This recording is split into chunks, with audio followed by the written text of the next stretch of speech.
underneath the 2008 Mercury Mariner Ford Escape. We've got a really loud noise coming from the rear end on this. So we're going to try and replace this rear end unit, which is also called the carrier bearing assembly or differential. And you see I've already marked this and removed the 4 bolts that hold the drive shaft in place. The drive shaft is laying down here out of the way now.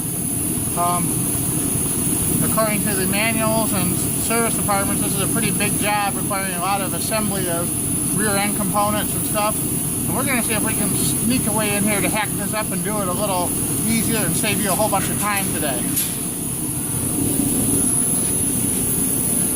Come around to this side, we've removed the drive shaft. We've got our long pry tool here, and we've stuck this in between the half shaft and the differential assembly, and we pry it outward until those pop loose. Same thing on this side, outward until it pops loose. Those are both free and loose now. And according to the service manual, we need to remove the shock, the spring, this control arm, the frame assembly here, the wheel bearing center nut by taking the wheel off, and the brake caliper, removing the center nut on the end of this half shaft, and then sliding the whole steering knuckle assembly outward far enough for this half shaft inner bearing to clear the rear end. And then the rear end will come out. But we're going to try something a little different here and see if it works. Alright people, you're not going to believe how well this worked.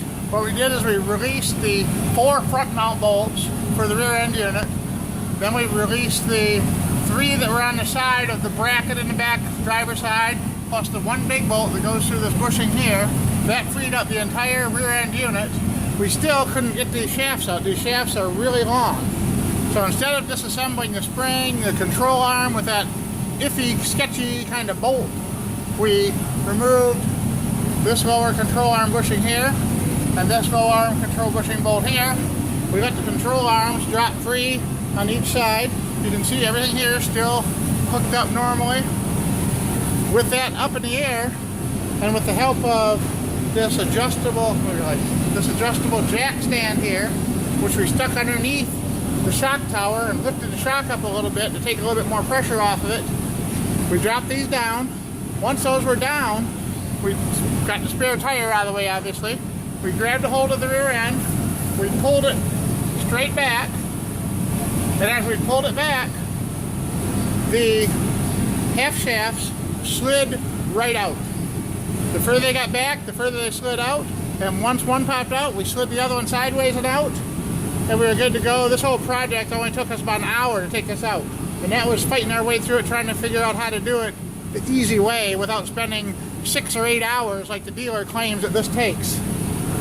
So, you know, they're looking at, realistically, you're looking at $150 worth of labor to swap one of these out if someone were to do it this easy way here. It takes about 2 hours at the most.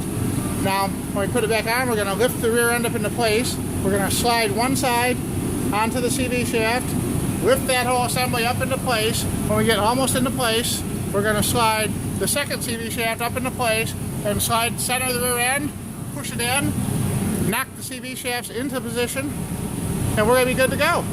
5 or 6 more bolts after that. This thing's going to be ready to go back on the road. Here's our used part from the scrapyard.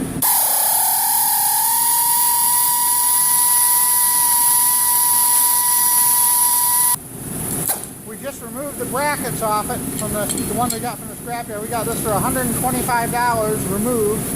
Would have only been $75 if I pulled it off myself. So we took it out without any of the brackets attached to it. We're going to put it back in without any of the brackets attached to it. Use my old brackets. So we're going to lift it into place and start bolting it in.